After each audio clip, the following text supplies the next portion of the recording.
Alors, bonjour. Aujourd'hui, on est là pour disposition de la loi, approche novatrice. On est dans les derniers milles là, du cours. Il en reste juste, je pense, deux ou trois. Alors, aujourd'hui, on va voir évaluation clinique, le plan thérapeutique, tout ce qui est écrit là. Là, vous allez me dire, ben, c'est tous des trucs qu'on connaît. Je vais essayer de vous en parler sous un angle différent. Juste pour qu'on soit conscient de l'importance là, de chacune de ces dispositions-là dans la loi sur les infirmiers et infirmières du Québec. Il y a des trucs qu'on pense que on a le droit de faire, puis il y a des trucs qu'on pense qu'on n'a pas le droit de faire, puis c'est le contraire dans le fond. Alors, c'est un peu pour ça que je veux vous en parler aujourd'hui. Alors, pour l'évaluation clinique, clairement, vous le savez là, que ça fait partie de vos tâches, c'est l'évaluation, l'activité réservée numéro un parmi les 17 activités réservées de l'infirmière. Puis c'est pas juste une activité réservée, hein, c'est une obligation, l'évaluation. C'est une obligation de bien évaluer nos patients, c'est une obligation de bien faire le suivi de nos évaluations.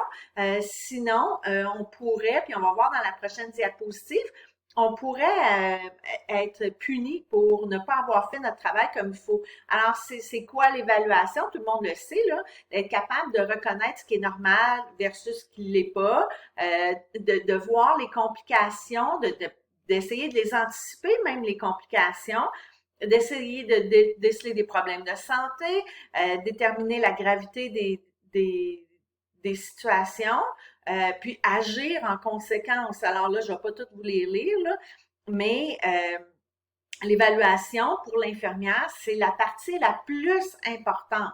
Tu sais, c'est sûr que bien faire les choses, faire les pansements au moment qu'on est supposé les faire, donner les médicaments au moment où on est supposé les donner, c'est important aussi, mais l'évaluation, c'est la base de tout. Alors, je vous le dis, là, c'est quelque chose qui est vraiment important. Alors, en 2016-2017, là, parmi les trucs qui ont été ramenés au syndic puis au comité de discipline, 37,5% concernaient l'évaluation ou le manque d'évaluation, le manque de suivi clinique. C'est énorme, là. C'est une plainte sur trois tourne autour de l'évaluation ou du fait que l'infirmière n'a pas bien fait son évaluation. Donc, c'est super important de la faire. Puis pour bien faire une évaluation, il faut avoir des bonnes connaissances. Alors, tu sais, on en parle aussi là, on en a déjà parlé là, des 21 heures obligatoires de formation continue. Puis il y en a des gens qui disent hey, c'est beaucoup 21 heures hein, dans une année quand tu travailles à temps plein. My God, quand est-ce que je vais faire ça? C'est rien 21 heures. C'est vraiment là, dans une année au complet, là, une année travaillée à temps plein, c'est 1700 heures. Là. 1700 quelque chose heures. Là, vous allez voir quand vous allez vous inscrire à l'examen de l'ordre, pas à l'examen de l'ordre, au tableau de l'ordre, ils vous le disent. Là, si vous avez travaillé à temps plein, ils vous le disent c'est combien d'heures par année. C'est une affaire comme 1700. 21 heures, c'est rien. C'est vraiment rien. Si on considère que de lire le perspective, c'est considérer de la formation continue, prendre des petits cours en ligne, il y en a plein qui sont gratuits, il y en a plein qui coûtent vraiment pas cher, 20 $, 50 $. Vraiment, ça vaut la peine parce que si vous faites pas votre évaluation comme il faut, puis si vous faites pas vos suivis comme il faut, puis ça fait partie de votre job, là. C'est ça, la base de votre job, bien, vous pourriez être appelé par l'ordre, vous pourriez être appelé à l'encontre de votre code de déontologie. Ils disent là 39% des enquêtes qui ont été reçues par le syndic tournent autour de l'article 44. Bien, l'article 44, c'est l'infirmière ne doit pas faire preuve de négligence dans ses soins et ses traitements prodigués à ses clients. Mais parmi les soins et les traitements, pour faire les soins et les traitements, il faut bien évaluer notre patient avant pour bien choisir les soins, les moments où on donne les soins puis les traitements. Alors, l'évaluation, c'est vraiment hyper important dans votre travail. Ensuite de ça, le plan thérapeutique infirmier, tout le monde le sait, là, tout le monde le connaît, mais le plan thérapeutique infirmier, c'est une des façons de faire un suivi de notre évaluation. On fait notre évaluation, on inscrit ce qu'il y a d'important au PTI, ça l'implique qu'on s'assure qu'il va y avoir un suivi de notre évaluation. Donc, c'est important de l'utiliser, de le mettre à jour et de le garder adéquat. Le plan thérapeutique, c'est là depuis 2009. Donc, c'est quelque chose de relativement nouveau. Là, ça fait une dizaine d'années, un petit peu plus qu'une dizaine d'années. Puis, à la base, c'est pour être sûr qu'il y a une trace de tout ce qu'on fait. Parce que avant, on écrivait beaucoup de nos plans de soins ou de nos planifications de soins suite à des évaluations sur le Cardex. Et puis, au Cardex, vous le savez tous, hein, on écrit là-dessus à la mine, puis on efface au fur et à mesure que l'évaluation change, que l'évolution de la situation se fait. Donc, à partir du moment où on effaçait des trucs, on écrivait d'autres choses par-dessus, il y a des choses qui se perdaient, il y a des évaluations qui se perdaient, puis on finissait par se dire, mais écoute, non, l'infirmière a fait-tu quelque chose?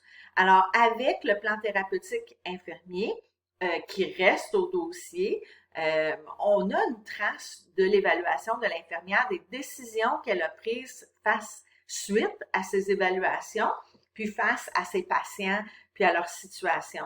Alors, c'est hyper important. C'est sûr que sur le PTI, on n'écrira pas nettoyer la plaie avec du salin, changer le pansement 2 fois par jour, utiliser tel matériel, blablabla. Ça va au PSTI, là. Tu sais, les détails de ce qu'on a à faire avec notre patient vont aller au PSTI, mais les grandes lignes vont être dans le PTI, puis c'est vraiment, vraiment important. C'est un outil de suivi, d'évaluation hyper important. Ensuite de ça, la vaccination. Alors là, vous allez me dire, ben, on en fait toute la vaccination. Ben, avant, la vaccination, c'était une activité qui n'était pas réservée à l'infirmière. À la limite, ça nous prenait un doc dans place quand on faisait de la vaccination. Donc là, je vais sortir de mon écran parce que je veux aller, est-ce que je continue à enregistrer? Oui. Je vais aller dire, ah non, je pourrais pas. Faut que je reste dans mon écran si je veux aller. Ah non, je peux le faire comme ça. OK, parce que je veux aller sur les trucs qu'on peut savoir, qu'on doit savoir quand on fait de la vaccination. Alors, ben là, je joue pas mal, mais de cette façon-ci, c'est moins dangereux pour moi de perdre mon écran, parce que vous savez comment je suis bonne avec l'informatique. Alors, mon but, c'est de vous montrer dans ce lien-là les trucs qui viennent avec la vaccination, les 6 choses à savoir, parce que est-ce qu'on peut faire de la vaccination en tant qu'infirmière de façon autonome? Et la réponse, c'est oui. Oh my! On peut le faire de façon autonome parce que c'est une activité réservée à l'infirmière comme professionnelle de la santé. Alors, est-ce qu'on peut prescrire un vaccin? La réponse, c'est non. On ne peut pas prescrire un vaccin. Par contre, on peut donner un vaccin qui a été prescrit par un médecin ou un vaccin qui est reconnu dans le PIC. Alors, exemple, un tétanos ou un vaccin pour la grippe. Alors oui, là, à ce moment-là, on peut se le procurer, le vaccin. On voit ici, on peut se procurer le vaccin nous-mêmes comme professionnels de la santé chez un pharmacien pour l'administrer à un patient qu'on irait voir ou à domicile ou peu importe. Comme moi, au rodéo, si j'étais équipée pour garder des vaccins, puis m'assurer qu'il n'y a pas un bris de froid, là, que j'ai un frigidaire qui est adéquat. J'aimerais ça garder des vaccins de tétanos parce que je sais que souvent, mes compétiteurs ont besoin d'un vaccin de tétanos. Je leur dis d'aller se le chercher, mais je suis pas certaine qu'ils le font. Alors, c'est quelque chose que moi, je pourrais faire. Je pourrais avoir un frigidaire dans ma roulotte, tu sais, un frigidaire qui est adéquat pour les vaccins, qui garde la température adéquate. Et je pourrais m'acheter des vaccins à la pharmacie les administrer à mes patients. Alors, pour les acheter à la pharmacie, on a besoin de leur prouver qu'on est bien un professionnel de la santé. Donc, on leur donne un numéro permis, on leur demande le vaccin qu'on a besoin.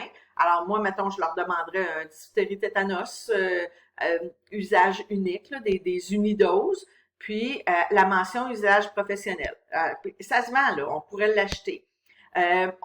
Si on vaccine un patient avec le vaccin qui nous amène, il faut s'assurer que ce vaccin-là, exemple la grippe ou le vaccin du zona ou le vaccin de la pneumonie, le vaccin de pneumocoque, quelqu'un qui va se l'acheter puis qui vous dit « Hey, t'es infirmière, tu peux-tu me l'administrer? » Il faut juste s'assurer à ce moment-là que l'usager l'a bien gardé au froid, comme c'est prescrit là, pour la vaccination. Si on vend un vaccin, est-ce que c'est possible? Oui, c'est possible. Puis là, il faut se référer aux honoraires qui sont euh, suggérés par l'ordre. Ça veut dire comme moi, si, mettons, j'achetais des vaccins à la pharmacie pour donner à mes compétiteurs des vaccins tétanos, ben il faudrait que je me fie aux honoraires, combien ça coûte un vaccin, combien j'ai le droit de charger de plus pour pouvoir le garder puis le vendre. La même chose pour vos honoraires. Exemple, si vous dites, ben moi, je veux devenir une infirmière autonome, puis ça va être un des services que je vais offrir, de donner la vaccination pour la grippe à domicile, mettons. Ben à ce moment-là, vous allez vous charger un salaire en plus du vaccin. Puis il y a des endroits où vous pouvez aller vérifier ça. Il faut s'assurer, par contre, qu'on fait des notes et dans nos notes, on se doit d'avoir un consentement.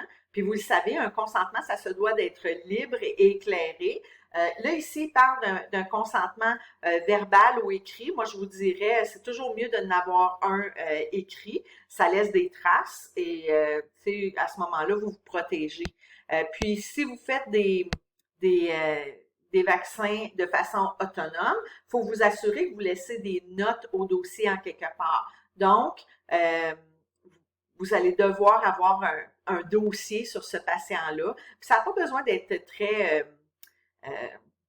exhaustif, un dossier. Hein? Quand vous êtes une infirmière autonome, ça peut être une carte dans un boîtier qui dit, bon, mais monsieur un tel a reçu son vaccin telle journée, tel numéro de lot, il y avait eu les informations, le consentement est accompagné ici, il n'y a pas eu d'effet secondaire, je l'ai laissé partir après 15 minutes, bla, bla, bla. Alors ça, c'est dans la documentation. Il faut s'assurer que quand on fait de la vaccination, il faut les connaître, nos vaccins. Donc, tout ce qui est vaccination, voyage, là, ça, c'est une autre histoire. Puis là, je vais vous laisser aller voir les sites, là. Mais il y a quand même une possibilité de faire ce genre de truc-là. Ensuite de ça, ben là, j'en ai déjà parlé, le consentement, les notes au dossier. Ah, le formulaire à la santé publique, il faut que si jamais vous donnez de la vaccination de façon autonome, puis là, je parle tout le temps de façon autonome, là, parce que de la vaccination, vous allez en faire à l'hôpital, vous allez en faire au CLSC, vous allez en faire au scolaire. Moi, je parle de façon autonome. À ce moment-là, il faut quand même aviser la santé publique que vous avez vacciné ce patient-là, lequel vaccin a été donné, le numéro de lot. Il y a des petites espèces de pamphlets là, qui sont utilisés. Si un jour vous travaillez à l'hôpital, vous allez les voir, ces petits pamphlets-là, bien, ça serait la même chose, puis il faut que ce soit envoyé directement à la santé publique là, pour que le tout soit légal. Mais il reste que de façon autonome, vous pourriez faire ce genre de travail-là, de vaccination. Alors, outre ça, en milieu, quand vous allez travailler dans des établissements, soit à l'hôpital, soit au CLSC, soit au scolaire, vous avez le droit, en tant qu'infirmière, de déterminer, là, est-ce que je vais vacciner ce patient-là? Vous allez devoir l'évaluer. Est-ce que je peux le vacciner aujourd'hui? Est-ce que ce patient-là est assez bien pour se faire vacciner? Est-ce qu'il a besoin d'une vaccination? Si oui, est-ce que c'est pertinent de le vacciner? Est-ce que c'est la saison de la grippe puis on est en train de vacciner tous les gens pour la grippe? Bon, mais ça serait une raison. Est-ce que mon patient s'est blessé puis il a une plaie ouverte puis son dernier tétanos, il date de 10 ans? Ben là, à ce moment-là, ça serait pertinent. S'assurer qu'on a un consentement libre et éclairé, faire des notes au dossier, remettre remplir le petit pamphlet pour le registre de vaccination pour la santé publique, puis inscrire au carnet du patient la vaccination. Alors, je vous laisse là-dessus parce que là, j'arrive au bout de mon 15 minutes, puis on va continuer après.